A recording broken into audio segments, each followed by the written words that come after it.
Well, good morning, everyone. It is 6 a.m. here on your Tuesday morning. Time to rise and shine.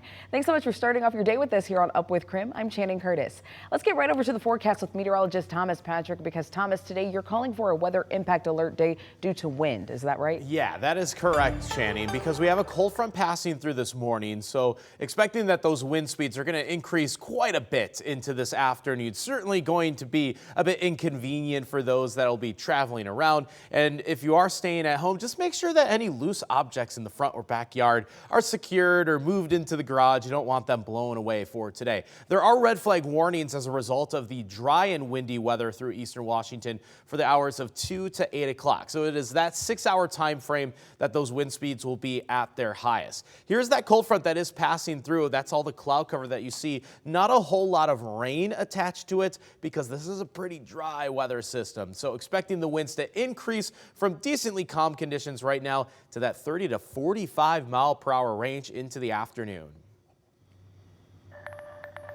All right, as you are getting prepared for your morning commute, we are getting you prepared to hit the roads. This is a live look right now at I-90. We're taking a look at the area traffic cameras.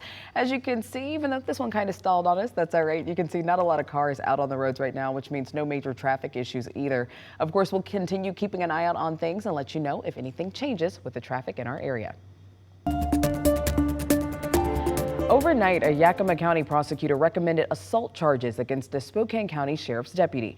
Now, this is a story we've been following ever since last year. So in August of 2023, 62-year-old Kevin Hinton says he was beaten by Sergeant Clay Hilton. According to his lawyer, a Spokane police investigation found probable cause to charge Hilton with assault. They also sent the case to Yakima County for an independent review. KREM 2 spoke with Hinton's attorney earlier this year about what happened. No, I don't. I think it's obvious that he committed a second-degree assault. There is nothing that our client could have done to precipitate the beating that he received. Hinton's attorney also filed a federal lawsuit against the Spokane County Sheriff's Office and the city of Spokane Valley.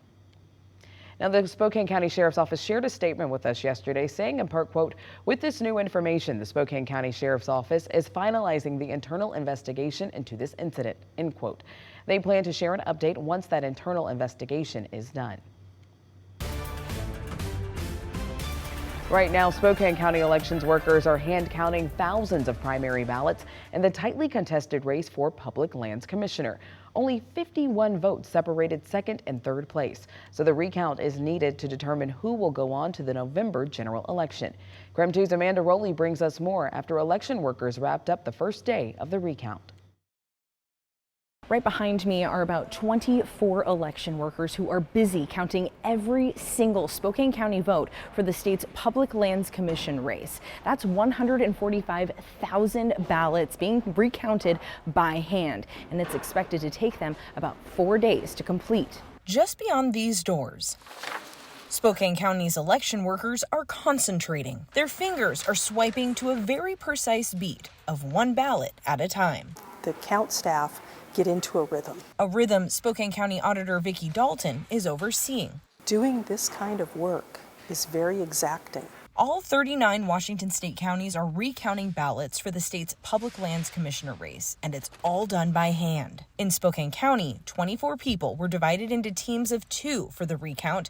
They will compare the new count to what was originally counted by the machines in the primary election. Dalton says this process verifies the original count is correct while double-checking ballots. Maybe there was a write-in where somebody wrote in the candidate's name that's already printed on the ballot, and that should be counted for that candidate, and maybe that got missed in that original certified count. Meanwhile, observers like James Williams watch the count staff follow the correct process. And I think if you look at it and know the observers are there, you should have confidence that it come out right. Dalton says this is a double blind count, which means 2 team members at the same table count their batch of ballots and write the total down on a tally sheet. The teammates never get to see each other's tally sheet. A supervisor will confirm their totals match. If they are, the team picks up the beat once again until all 145,000 ballots are counted.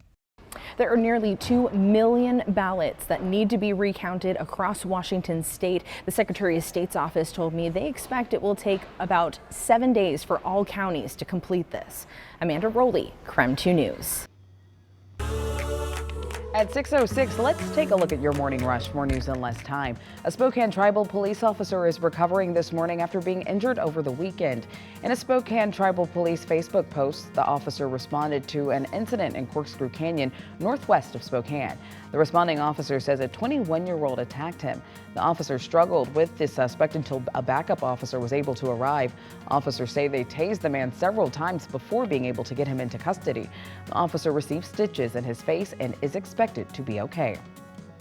Today is the first day of school for the Cheney School District, and in a meeting yesterday, the Cheney Education Association voted to ratify their new contract with the district. The new contract had a 94% approval in the union. And overnight, 2 people were shot in Desert Air south of Vantage. According to the Grant County Sheriff's Office, the shooting happened at Desert Air Park when the 2 victims drove to Thunderbird Way. The Sheriff's Office says one person was flown to a nearby hospital with critical injuries. The other was only mildly hurt and declined medical treatment. Right now, deputies say there's no suspect in custody.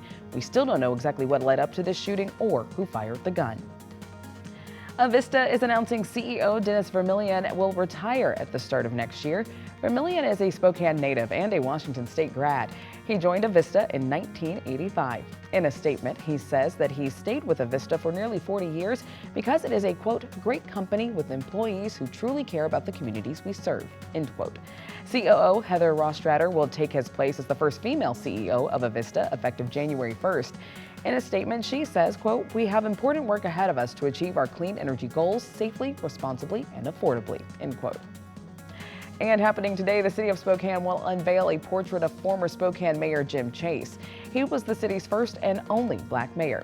The reveal will take place at the Chase Gallery starting at 3:30 this afternoon. And that's a look at your morning rush.